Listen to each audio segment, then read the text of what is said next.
viendo las variables psicológicas que se juegan. La desesperanza, o sea, la visión del futuro de una manera negativa, con aprehensión, completamente ansiógena, pero ya la desesperanza ingresa cuando ese futuro es negativo y se instala como una verdad. Ahí tenemos uno de los grandes problemas que nos pueden conducir a una posterior depresión.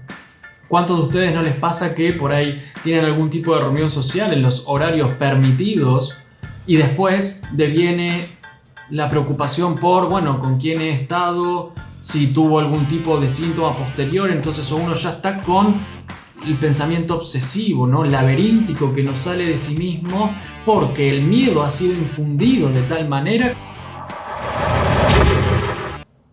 Es indudable que la pandemia trajo y traerá distintos tipos de consecuencias, ¿no? Hoy vamos a hablar un poco brevemente de la psicopandemia, ¿no? Como yo lo apodo en este momento, en relación a las causas psicológicas que esto está trayendo en la población en general.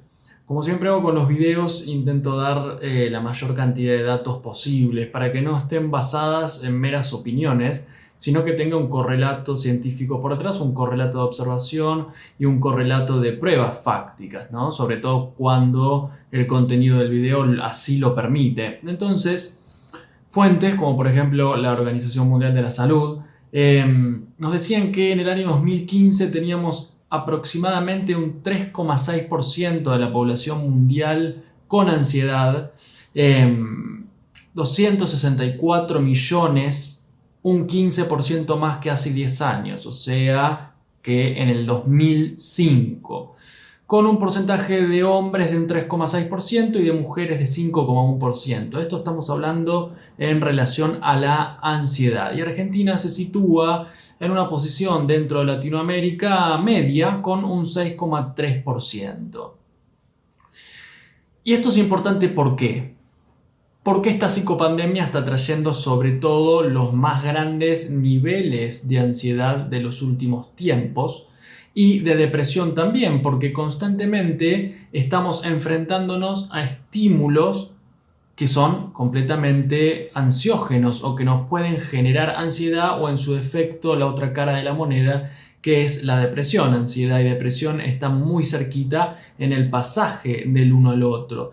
¿Por qué digo esto? Un estudio que se realizó en China el año pasado en plena pandemia. Hoy China está en otro estadio ya, vayan a saber por qué, ¿no? Pero en 2020, 1.210 personas fueron estudiadas o analizadas. Y el estudio mostraba que, por ejemplo, casi el 54% valoraba un impacto psicológico de la pandemia como moderado o grave. Además de que el 16,5% se encontraron con síntomas depresivos, moderados o graves. Además que el 28,8% de estos 1.210 participantes tenía síntomas de ansiedad moderados a graves, y el 8,1% registró niveles de estrés entre moderados y graves. ¿Qué estamos diciendo con esto? Esto que yo refiero es 2020, es el año pasado en plena pandemia.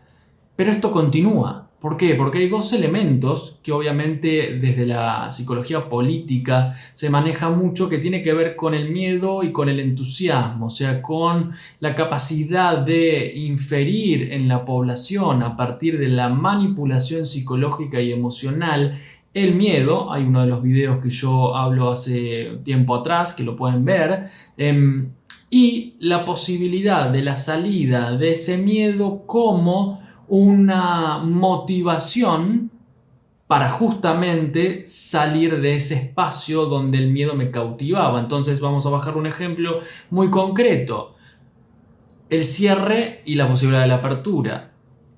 El cierre de, como yo digo en otro de los videos hace un tiempito atrás también, cerramos la economía, o cerramos para que se queden en sus hogares, en los famosos lockdown que se dieron en muchas partes, pero en América Latina se incrementan, y la apertura. Entonces ahí está el miedo, porque todos nos vamos a contagiar y va a pasar algo grave, entonces se tiene que cerrar. Y la apertura, que eso viene posterior, Entonces ahí hay una motivación, ¿no? Bueno, vamos a volver a abrir. No, bueno, cerramos. No, bueno, abrimos. Esto lo traigo como ejemplo no para hablar de la parte política en este video, sino para hablar de la parte emocional. Cómo nosotros nos vemos influidos a la hora de tener que lidiar con estímulos que son desmotivadores y que son motivadores a la vez. Por un lado, cuando hay un cierre, influye en la parte económica, influye en la libertad de las personas, influye en la socialización, influye en la educación, en un montón de variables. Bueno, entonces ahí hay un repliegue. Emociones como por ejemplo la ansiedad y la ira y el miedo, ni hablar, van a estar ahí punteando la situación y la escena. Cuando viene la posibilidad de la apertura, aparecen las libertades, aparece la vuelta a la vida convencional, aparece la normalidad y se empiezan a diluir estas emociones para darle paso a otras. Y recordemos que las emociones no son de génesis propia, sino que se van a gestar por los pensamientos que nosotros vamos a tener. Entonces, ahí hay una causa-consecuencia que está en juego todo el tiempo por estímulos exteriores que nos permiten o que nos manipulen a través del miedo o del entusiasmo para poder volver a salir a la vida, para que otra vez ingrese el nuevo cambio. Y la incertidumbre y la preocupación, que son claves de la emoción de la ansiedad, que nos sacan del presente y nos llevan a un futuro incierto con preocupación, va a ser la reina del momento. Por eso mencionaba todos estos datos. Obviamente que la prevalencia de la ansiedad en estas situaciones va a ser mayor en aquellos países de medianos o bajos ingresos, porque impacta directamente. No podemos hablar solamente de una psicopandemia si no tenemos también la posibilidad de análisis de variables sociológicas, políticas, entre otras, que hacen a un entramado, ¿no?, constante de interacción entre estos elementos. Podemos analizar, lo que analizar es dividir en partes para poner el foco en aquello que nos interese, como estamos tratando de hacer en este espacio, en este video, viendo las variables psicológicas que se juegan. La desesperanza, o sea, la visión del futuro de una manera negativa, con aprensión, completamente ansiógena, pero ya la desesperanza ingresa cuando ese futuro es negativo y se instala como una verdad. Ahí tenemos uno de los grandes problemas que nos pueden conducir a una posterior depresión. ¿Cuántos de ustedes no les pasa que por ahí tienen algún tipo de reunión social en los horarios permitidos y después deviene la preocupación por, bueno, con quién he estado, si tuvo algún tipo de síntoma posterior? Entonces uno ya está con el pensamiento obsesivo, ¿no?, laberíntico, que no sale de sí mismo porque el miedo ha sido infundido de tal manera con datos reales, que obviamente nadie está diciendo que la pandemia no exista para nada, ¿eh? Pongo en paréntesis esto porque muchas veces por ahí llegan esos comentarios. No estamos diciendo esto, estamos analizando con datos concretos, como por ejemplo el video anterior de por qué las escuelas no tenían ningún tipo de razón para que estén cerradas, porque había datos sólidos para apoyarlo. Pero esto no es absolutamente un pensamiento que tenga que ver, o una idea que tenga que ver con que la pandemia no existe, no en absoluto. Las personas que por ahí están pensando eso, por ahí no están comprendiendo del todo el mensaje que estamos tratando de dar desde este espacio. Como un análisis a aquellas variables que a todos nos influyen el día a día. Como por ejemplo la obsesión que se nos va generando cuando estamos en contactos con otros, porque el otro ya se vuelve alguien peligroso, alguien que puede llevar el signo de la enfermedad encima y que puede ser manifestada en el otro o traspasada al otro de una manera muy fácil. Y esto es, para pensarlo, lo que a cada uno de nosotros se nos genera. Y hay estudios que también podemos mencionar, ¿no?, del consumo de los medios de comunicación y la correlación directa con los aumentos de niveles de ansiedad y depresión. Porque ahí tenemos otra de las variables de manipulación psicológica. Sobre todo con la información que se pasa, la psicología del color, los grandes carteles. Carteles me refiero a los gráficos de los medios, los alertas, los colores rojos que llaman la atención y son de peligro. Por algo existe el semáforo en rojo, que no es lo mismo que el semáforo en verde. El semáforo en rojo uno le dice tiene que detenerse, hay un peligro, y el verde dice puede pasar, ya está asociado, connotado en nuestro cerebro eso. Aparece de una manera muy gráfica para que uno esté constantemente dándole la vuelta en su cabeza como un pensamiento laberíntico y obsesivo, que eso después se va gestando como un hábito en el pensamiento y que todo sea de una manera catastrófica. Insisto, el virus existe, etcétera, ¿no? Pero ¿qué impacto tiene sobre nosotros?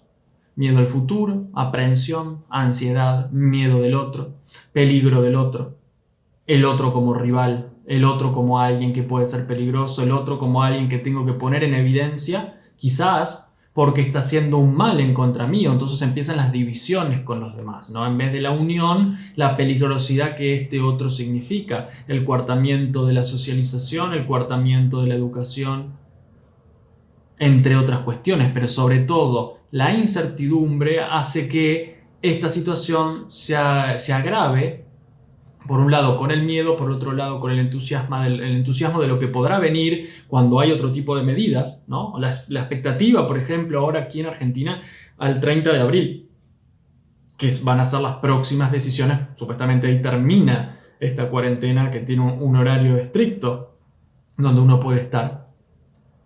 ¿Y qué viene después? Bueno, la expectativa, ¿qué pasará? Y ahí vuelven a entrar las emociones, ¿no? Se juega el relato para fomentar ese tipo de emociones. Si esto se agrava, peor.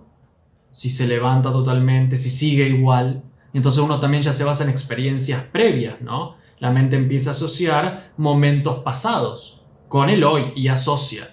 Bueno, el año pasado iban a ser 15 días y fueron 6 meses más o menos. Podemos chequear los datos, pero más o menos fue por ahí. ¿Y ahora qué? ¿Va a pasar lo mismo? Entonces ya viene la desesperanza aprendida del momento pasado a impactar en el hoy, cuando en realidad todavía no pasó nada, ¿no? Porque los grandes problemas en el área de la psicología están en lo que existe en nuestra mente, en lo imaginario y no tanto en lo real. Por eso existen, por ejemplo, los trastornos de ansiedad o de pánico, donde en la realidad no hay algo concreto que influya negativamente, pero en nuestra mente sí. No está el león afuera como en El hombre de las cavernas que me quería comer, pero sí está en nuestra mente. Entonces, ¿es real? No, está en lo imaginario. Son puntos muy importantes a la hora de analizar la pandemia. Es muy importante, ¿no? Por eso hago hincapié en estos puntos para que ustedes puedan conocer cuáles son esas emociones que nos van a llevar a un momento o una acción que va a estar fundamentada en esas emociones y, antes que eso, en los pensamientos que estemos teniendo, que son alimentados por información de afuera, experiencias previas, palabras de otras personas, lo que observo. Todo eso va fomentando como un fuego que va cocinando nuestra manera de pensar en esos momentos. Por eso es muy importante el distanciamiento de los estímulos para que uno pueda tener un procesamiento mayor propio también, sin obviar la realidad, porque nadie está diciendo que obviemos la realidad, sino que podamos tener la suficiente libertad interior para poder tratar de influir en esa realidad subjetiva propia.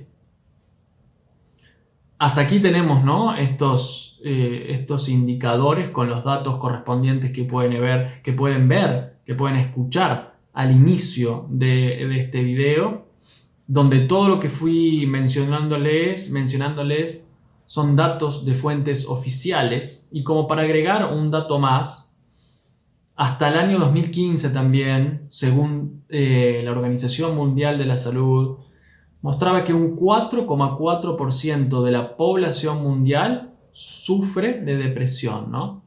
Y que 10 años después, o sea, del 2005 al 2015, aumentó en un 18%. Y es la primera causa de muerte por suicidio, 800.000 al año.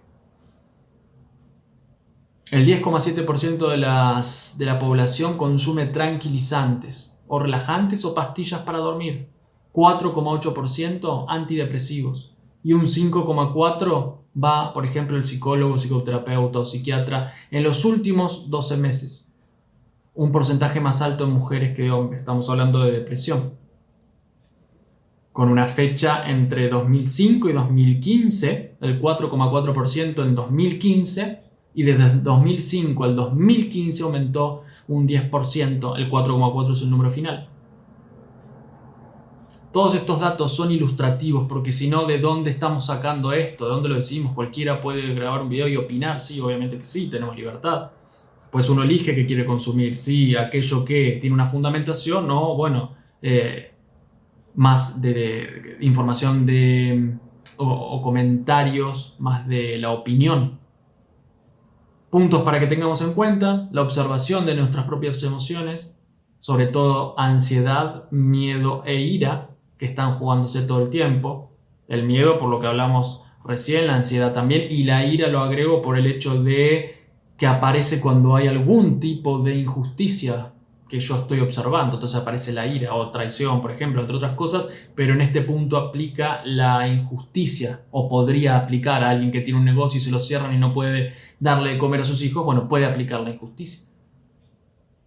Observemos nuestras emociones, fijémonos qué estamos consumiendo para que sembremos en nuestra mente con lo que tomamos de la afuera y cosechemos, por ejemplo, ansiedad o depresión, o no como cuadros clínicos, sino como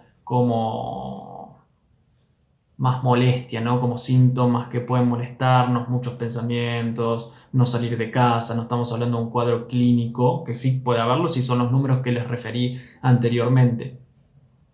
Hasta aquí tenemos el video de la psicopandemia, para que podamos entender desde el lado psicológico brevemente, ¿no? Que sea educativo, explicativo, informativo, y no sea una teoría en este momento, porque se consumen máximo 8 o 10 minutos, por lo menos las estadísticas es lo que están mostrando. Todo tiene que ser corto, a un clic, a un reel, por ejemplo, de Instagram. Si te sirvió el contenido, te pido que lo compartas, que lo pongas en Facebook, en Instagram, copies el link y en los grupos de WhatsApp, para que a más personas, si vos ves que te ayudó, les pueda ayudar. Y nos vemos en la próxima.